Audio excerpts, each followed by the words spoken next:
안녕하세요. 저는 아주대병원 소화기내과 간센터에서 근무 중인 조효정이라고 합니다. 환자분들이 주로 간경화라고 알고 계신데 정확한 용어는 간경변증입니다. 오늘은 간경변증에 대해서 알아보는 시간을 갖도록 하겠습니다. 교수님 안녕하세요. 저는 60대 남성입니다. 얼마 전에 간경화증을 진단을 받았어요. 간경화는 술을 많이 마셔야지 생기는 병이 아닌가요? 저는 술도 안 먹고 증상도 하나도 없었는데 너무 억울합니다.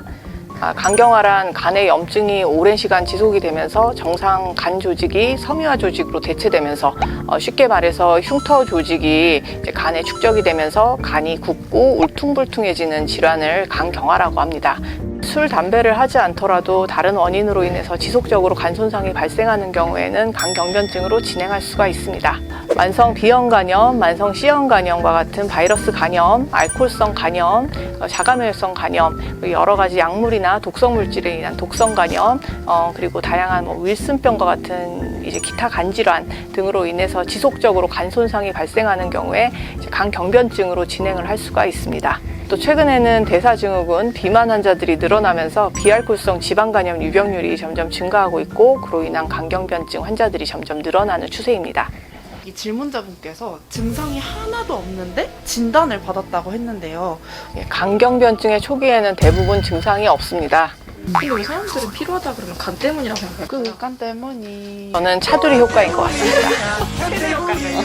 간 검사를 하러 와서 피곤한데 왜 간이 다 정상이냐 이렇게 물어보시는 분들이 있는데 저도 피곤합니다.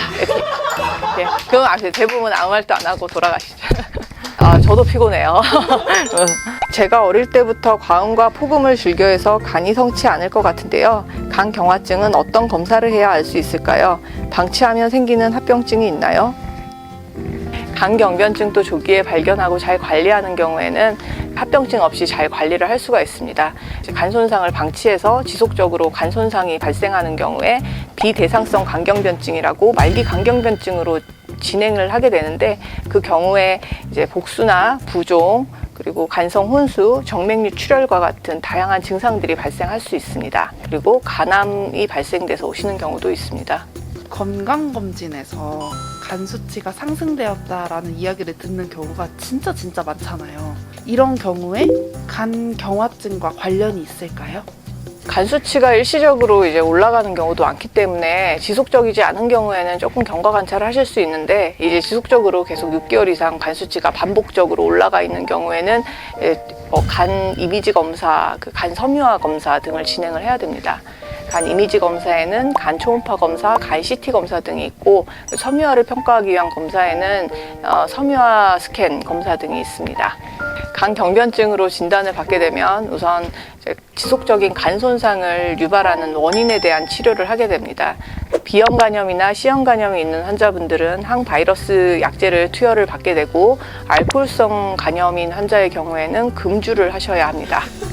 증상이 발생한 간경변증 환자의 경우에는 그 증상에 맞게 복수 조절이나 간성 혼수 조절 그리고 정맥류 출혈 예방을 하기 위한 약제들을 좀 투여를 받게 됩니다.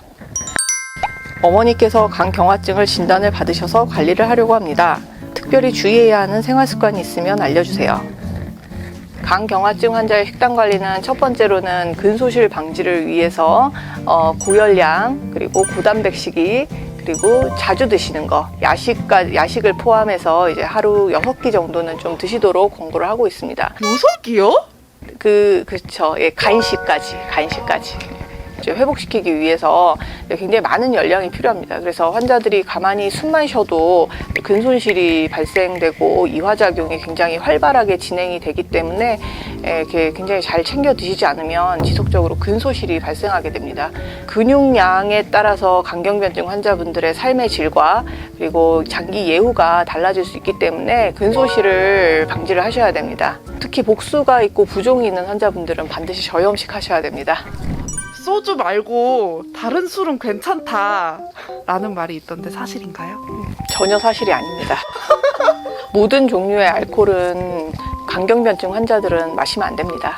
알코올성 간경변증이 아니더라도요? B형 간염 간경변증 환자가 알코올까지 드시면 더 빨리 간이 손상될 수 있습니다. 간경화에 커피는 괜찮을까요? 하루 2잔 정도까지 이제 수면에 방해를 주지 않는 선에서는 드셔도 됩니다라고 얘기를 하는데, 이제 또 환자분들이 주로 드시는 게 밀크커피여가지고, 밀크커피 같은 경우에는 뭐 당뇨나 비알코올성 지방간염을 악화시킬 수 있기 때문에 밀크커피 이외에 아메리카노, 뭐 블랙커피 이런 거는 괜찮습니다. 초콜릿이 간경화증 회복에 도움이 된다라는 말이 있던데 사실인가요? 카카오의 특정 성분이 간 질환에 뭐 좋은 영향을 미친다라는 연구가 몇 개 보고가 된 게 있는데, 사실 이제 대부분의 초콜릿에는 설탕이나 뭐 버터 이런 것들이 안 좋은 게 더 많이 함유가 돼 있기 때문에 초콜릿을 먹어서 이제 간경화를 뭐 예방한다, 방지한다, 그거는 말이 안 되는 거죠. 뭔가를 먹어서 좋게 하려는 생각은 버리시는 게 좋습니다. 간경변증도 조기에 발견해서 잘 치료하면 일상생활 잘 하시면서 해피하게 잘 지내실 수 있습니다. 그런데 이제 방치하는 경우에는 아주 진행된 상태에서 오시고, 그런 경우에는 저도 굉장히 많이 안타깝고 많은 도움을 못 드리게 됩니다. 따라서 지속되는 간 기능 이상이 있는 경우에는 반드시 병원에 오셔서 현재 간 상태를 평가받으시고 적극적으로 관리 받으시는 것이 좋겠습니다. 여러분 모두 건강하세요.